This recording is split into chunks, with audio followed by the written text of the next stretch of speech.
My girlfriend yelled in front of everyone, "You'll never be good enough for me." I smiled and said softly, "Maybe you're right." Then I turned around, got in my car, and drove away without looking back. Hours later, one of her friends texted me, "You know what she said after you left?" I typed back, "What?" Her reply came a few seconds later, and that one sentence shook my entire world. I'm 29, and until 3 weeks ago, I thought I had my life figured out. I had been with my girlfriend for 4 years. We met at a mutual friend's birthday party, hit it off immediately, and within 6 months, we were living together. She worked in marketing for a tech startup, always ambitious, always climbing. I respected that about her. I thought we were building something real. The night it all fell apart was supposed to be a celebration. Her company had just closed a major deal, and she wanted to throw a party at our apartment. I spent the entire day cleaning, setting up, making sure everything was perfect. About 30 people showed up, her coworkers, some friends, a few people I didn't know. I was in the kitchen refilling ice when I heard her voice cut through the music. Honestly, I don't know why I'm still with him. I froze. She was talking to 3 of her coworkers near the balcony. I could see them through the doorway, drinks in hand, laughing. One of them said, "Come on, he seems nice." She laughed. It wasn't a kind laugh. Nice doesn't pay for a lifestyle. Nice doesn't get you into the rooms that matter. I need someone who matches my energy, someone who's going places. I stood there holding a bag of ice, feeling it melt against my palms. Then she saw me. Our eyes locked for maybe 2 seconds. She didn't look embarrassed. She looked annoyed that I'd heard. I walked over calmly, set the ice down on the table next to them, and she said it loud enough for everyone nearby to hear. "You'll never be good enough for me." The conversations around us died. People were staring. I could feel every eye in the room on us. My chest felt tight, but I wasn't going to give her the satisfaction of seeing me break. I smiled.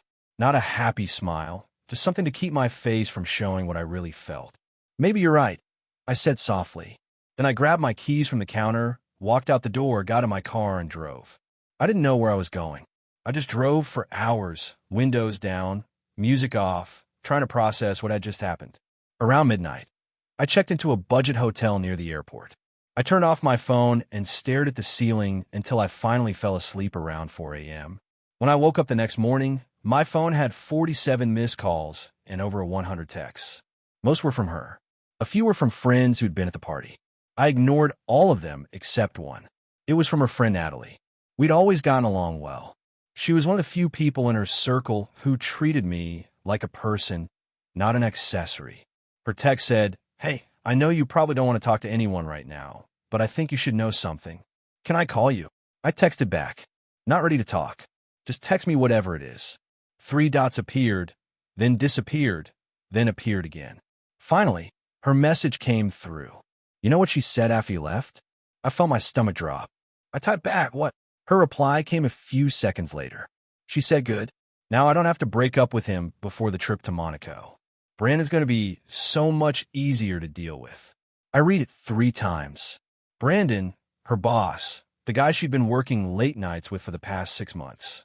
The guy she said was just a mentor. The guy who apparently was taking her to Monaco. I sat on the edge of that hotel bed for 20 minutes just staring at my phone. Then I did something I'm not proud of, but I'm not sorry for either. I logged into our shared cloud account, the one we use for photos and documents. She never changed the password.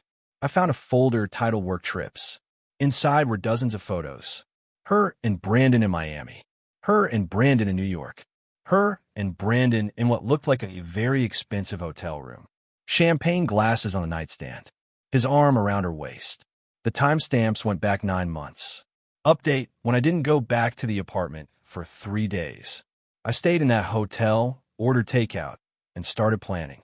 I wasn't interested in revenge in a dramatic sense. I just wanted to make sure I came out of this without getting destroyed financially or emotionally. First, I called a lawyer. Our apartment was in both our names, but I've been paying 70% of the rent for the past 2 years because she was investing in her career. The furniture, the TV, the expensive espresso machine she insisted we needed. I paid for most of it. The lawyer told me to document everything. So I did. I went through bank statements, credit card records, receipts. I made spreadsheets. I took screenshots of texts where she'd asked me to cover her half of rent, just this once that turned into a pattern. On day 4, I finally went back to the apartment. She was there, sitting on the couch with red eyes like she'd been crying. The place was still a mess from the party. "Where have you been?" she asked, standing up. "I've been worried sick." I set my bag down.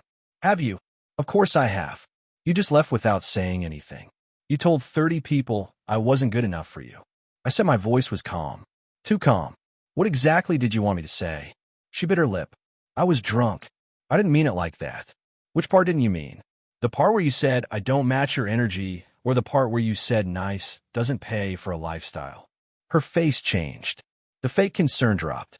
"You were eavesdropping. You were talking about me 10 feet away." She crossed her arms. "Look, I'm sorry if your feelings were hurt, but you've been coasting for years. I'm out there building a career, making connections, and you're just comfortable. I need more than comfortable." I nodded slowly. "Does Brandon give you more than comfortable?" Her eyes went wide just for a second, but I caught it. "Who told you?" She stopped herself. "It's not what you think." Natalie showed me the photos. I lied. I wanted to see if she'd confess or double down. She doubled down. "We're coworkers. Those were work trips. You're being paranoid." I pulled out my phone, opened the cloud folder, and held up a photo of her and Brandon in bathrobes. Clearly in the same hotel room, clearly not working. Her face went white. "Get out," I said. "This is my apartment, too. Actually, according to the lease and the payment history, I've covered 70% of the rent for 2 years. So, here's what's going to happen. You're going to pack a bag and leave tonight. Then you're going to find somewhere else to stay while we figure out how to break the lease. And if you fight me on any of this, I'm going to send these photos to HR at your company." I looked up the policy. They have a strict no fraternization clause between supervisors and subordinates. She stared at me like I'd just spoken a foreign language. "You wouldn't try me." Update 2. She left that night. Went to stay with Brandon for what I heard later. I changed the locks the next morning. Technically against the lease, but I didn't care. I was past the point of playing fair. 2 days later, I got a call from Natalie again. "You need to hear this," she said without preamble. "She's telling everyone you were abusive, that you controlled her money and isolated her from friends." I felt cold. "What?" She's spinning the whole thing. She posted this long story on her private Instagram about how she finally escaped a toxic relationship. People are eating it up. I was shaking. I know. Natalie said, "That's why I'm telling you I was there. I saw how she treated you, but she's good at this. She's making herself the victim." I asked her to screenshot everything she could.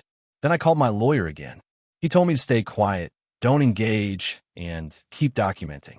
He also told me that defamation cases are hard to win, but if she kept going, we might have a shot. I didn't have to wait long. 3 days later, she posted publicly on social media a long, emotional post about finding the courage to leave and rebuilding after narcissistic abuse. She didn't name me, but she didn't have to. Everyone who knew us could connect the dots. My phone started blowing up. Friends asking if I was okay.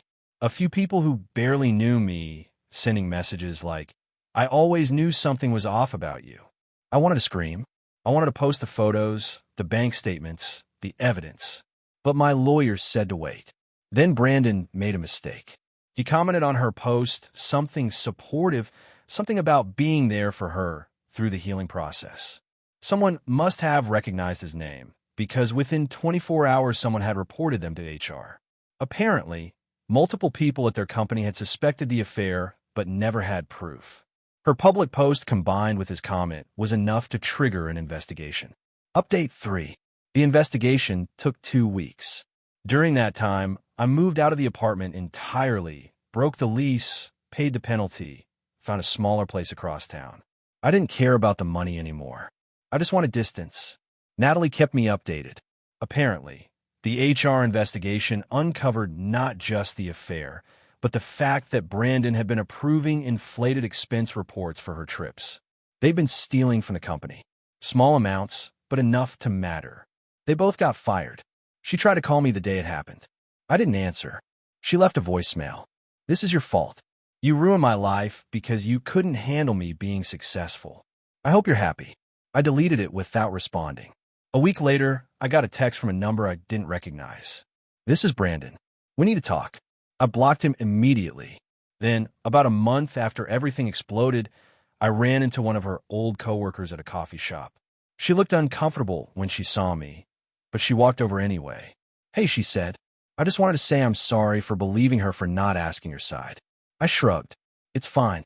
"It's not."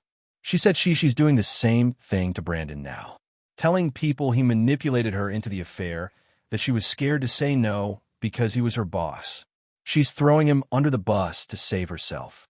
I wasn't surprised, just tired. "Good luck to him," I said. Final update. It's been 3 months now. I heard through mutual friends that she moved back in with her parents in another state. Brandon's apparently dealing with his own fallout.